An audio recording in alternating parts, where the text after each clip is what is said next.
Bonjour à tous, c'est Yuna Charbonneau du site belletemps.fr. Je vous propose une vidéo pour vous proposer 9 conseils pour pratiquer la cartomancie, donc l'art de tirer les cartes. Alors, la première chose, c'est pour trouver le bon jeu de cartes, donc un jeu de cartes qui vous irait bien.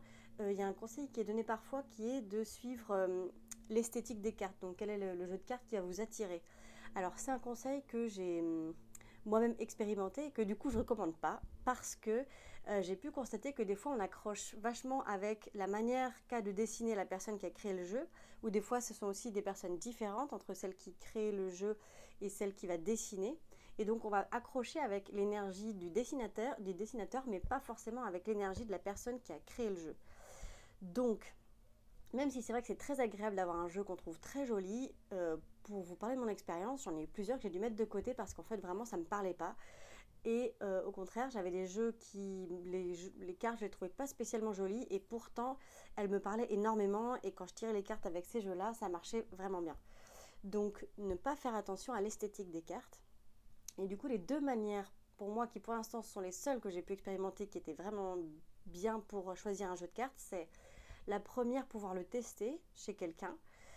Et la deuxième, c'est de se fier à son intuition et donc vraiment de se sentir appelé par un jeu. Il y a vraiment des appels qui sont particuliers. Moi, j'ai ressenti ça avec le jeu Les Chemins de Qumran, où je ne savais rien de ce jeu-là, mais il m'a sauté aux yeux, on va dire.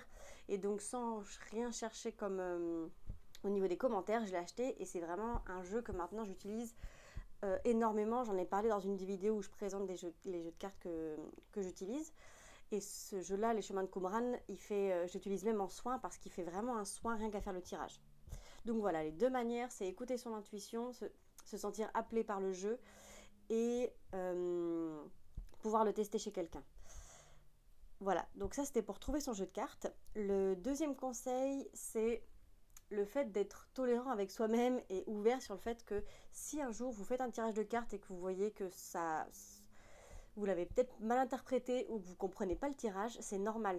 En fait, ça arrive à tout le monde, même les personnes qui tirent les cartes régulièrement. Il y a des jours où on n'est pas aligné et c'est ok. C'est pas parce qu'une fois vous vous trompez ou vous faites une erreur que ça veut dire que c'est pas pour vous la cartomancie. Donc voilà, soyez vraiment indulgents avec le fait que vous pouvez vous tromper et c'est pas manichéen. Ça veut dire que si un jour ça marche pas, c'est ok, vous retentez le lendemain. Troisième conseil, c'est vraiment de vous entraîner quand vous débutez. Donc la première chose, la chose la plus facile, c'est de tirer une carte le matin quand vous vous levez, pour ensuite voir comment s'est passée la journée et pouvoir comprendre. Parce qu'au début, quand on commence, en fait, la carte, on pense qu'elle a vraiment juste une seule interprétation ou elle en a deux ou trois, et en fait, elle en a vraiment énormément. Donc si vous tirez une carte le matin, ça peut déjà vous donner une couleur.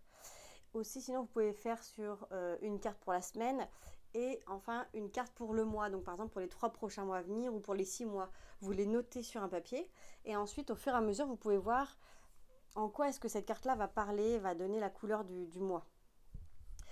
Et évidemment, tirer les cartes pour les autres au maximum. Moi, au tout début où je faisais la cartomancie, je passais mon temps à faire ça parce que ça me permettait vraiment de comprendre et je pouvais demander aux gens, alors qu'est-ce que tu en penses, est-ce que ça te parle, est-ce que tu peux me dire aussi dans quelques temps si ça aura eu un écho ou pas. Et comme ça, vous allez prendre vite confiance en vous. Quatrième conseil, c'est quand vous mélangez les cartes, c'est de dire le nom de la personne dans votre tête ou la question, de répéter la question. Je vous dis ça parce qu'en fait, moi pendant un certain temps, je tirais les cartes et en fait les cartes, je les tirais toujours pour moi. J'arrivais plus à me centrer sur la personne. Et donc à ce moment-là, quand j'ai dit la question ou juste dit le prénom de la personne, là mon mental, enfin toutes mes énergies étaient focalisées sur la personne et non pas sur autre chose. Donc voilà, répétez à voix basse ou à voix haute la question ou le prénom de la personne. Cinquième conseil, faire une coupe. Je trouve que c'est vraiment hyper intéressant parce que ça va... En fait, la coupe, soit elle a un résumé de la question, et vraiment ça va être flagrant, ou alors des fois il y a même carrément déjà la réponse. C'est-à-dire que vous faites la coupe et vous savez déjà presque vers où va tendre la réponse. Donc entraînez-vous à faire une coupe et à vraiment avoir une première interprétation avec la coupe. Ça, c'est un bon entraînement. Ensuite, sixième conseil, il y a un tirage qui est chouette quand je sens que je suis embrouillée et que la réponse elle n'est pas claire. C'est un tirage avec une seule carte. Et là, je dis au jeu de cartes, ou à moi-même si vous voulez, je dis c'est une seule carte et cette carte-là, ce sera la réponse à ma question. Donc pour vous donner un exemple, je crois que c'était la première fois que j'avais fait ça, où vraiment j'arrivais pas, je voulais partir en voyage et j'étais en pleine hésitation. Et donc voilà, à force de tirage, j'ai mis le jeu et j'ai dit voilà, il y aura une carte. Et cette carte-là va me dire si oui ou non c'est ok pour moi de partir en voyage. Et donc j'ai sorti cette carte-là. Est-ce qu'on voit ou pas? Voilà.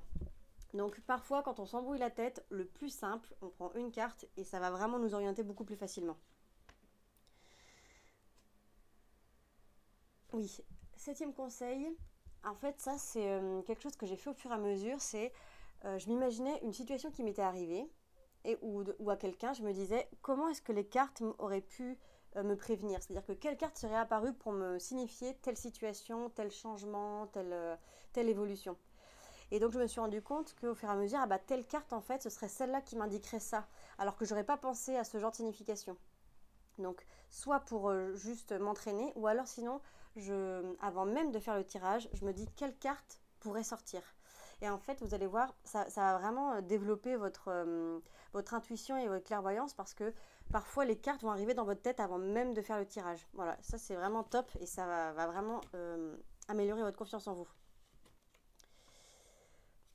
Attention dans votre question, ça c'est donc le huitième conseil, à ne pas poser la question en termes de bien ou mal, de positif ou négatif. Parce que, en fait, d'un point de vue, au niveau de l'arrière-plan, on va dire, il n'y a pas de jugement. La vie, elle n'a pas de jugement de blanc, de noir, de bien, de mal. Donc, si vous demandez est-ce que si je fais ça, c'est bien, ou est-ce que si je fais ça, c'est positif, en fait, le jeu en soi, il vous répond quelque chose de vague, parce que il n'y a pas de réponse à donner en fait là-dessus. Ou alors il peut vous dire oui, oui, ça va être super, et puis vous, suite à ça, vous allez avoir un accident, vous n'allez pas comprendre. Alors que vous vous dites, bah non, en fait, ça, les jeux de cartes, je pensais que c'était oui, puis je me suis pris un accident. Mais c'est qu'au final, l'accident que vous allez avoir va peut-être vous conduire à être alité, par exemple, et pendant ces 2 mois où vous serez alité, ça va vous permettre de vous retrouver, de faire une pause et d'avoir plein de prises de conscience. Donc, à l'arrière-plan, c'est quelque chose de très positif, c'est riche d'enseignements. Mais vous, au premier plan, bah, juste, ça vous embête en fait. Donc, voilà, les questions en termes de positif, négatif sont pas justes et allez plutôt dans le sens de comment ça va se passer si je prends telle direction. Voilà, moi j'aime beaucoup ces tirages-là, c'est réponse A, réponse B, direction A, direction B. Quels vont être, qu'est-ce que je vais expérimenter dans ce sens-là et qu'est-ce que je vais expérimenter dans ce sens-là. Vous pouvez aussi poser la question en termes de est-ce que je vais avoir de la joie, est-ce que ça va être fluide, est-ce que ça va être exactement comme je l'attends. Voilà, et du coup au fur et à mesure ça va se préciser petit à petit. Et enfin, dernier conseil, c'est vraiment de suivre votre intuition. Donc ça, je pense que tout le monde le dit tout le temps, mais c'est vrai que c'est la chose la plus basique parce que ma manière à moi de tirer les cartes, c'est pas du tout la même que va être la vôtre et que n'importe qui. Et donc, voilà, moi, les cartes vont m'apparaître parce que, en fonction de qui interprète. C'est-à-dire que si c'est vous qui interprétez, vous allez peut-être sortir des cartes différentes, mais parce que ça va vous parler d'une manière différente.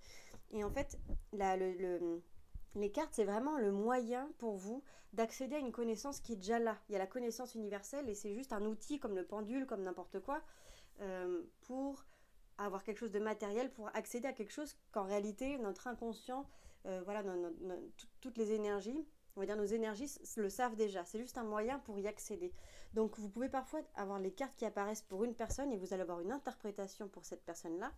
Et les mêmes cartes pour une autre personne, ça va avoir une interprétation différente. C'est tout simplement parce que vous vous connectez à la personne, à l'énergie, à peut-être voilà, une ligne spatio-temporelle, voilà, quelque chose qui va vous permettre d'accéder aux informations qui sont déjà là finalement. Voilà, cette carte-là par exemple, je ne sais plus ce qui est dit comme exemple comme signification. Moi je me souviens que je la tirais et que je ne comprenais pas du tout pourquoi elle sortait. Et en fait, voilà, tout simplement j'ai demandé à la carte à quoi elle servait et j'ai entendu genre c'est quoi mon utilité, enfin qu'est-ce que tu fais avec moi, voilà. Et donc je sais pas si on voit bien la carte, mais voilà, et dans ma tête j'ai répondu bah ça sert à écouter le cœur. Et c'est là que j'ai compris, ok, cette carte là quand elle sort pour moi c'est vraiment, elle dit écoute ton cœur. Donc s'il y a des cartes qui vous fait un peu bugger, juste vous pouvez les regarder, leur demander voilà, qu'est-ce qu'elle veut me dire cette carte là. Voilà, c'était les 9 conseils pour la cartomancie, en espérant que ça vous ait donné des clés. N'hésitez pas à me donner à me partager vos commentaires. Voilà, s'il y a des choses qui vous aident et vous, qu'est-ce que vous faites aussi pour la cartomancie. Et si la vidéo vous plaît, vous pouvez mettre un petit like. À bientôt!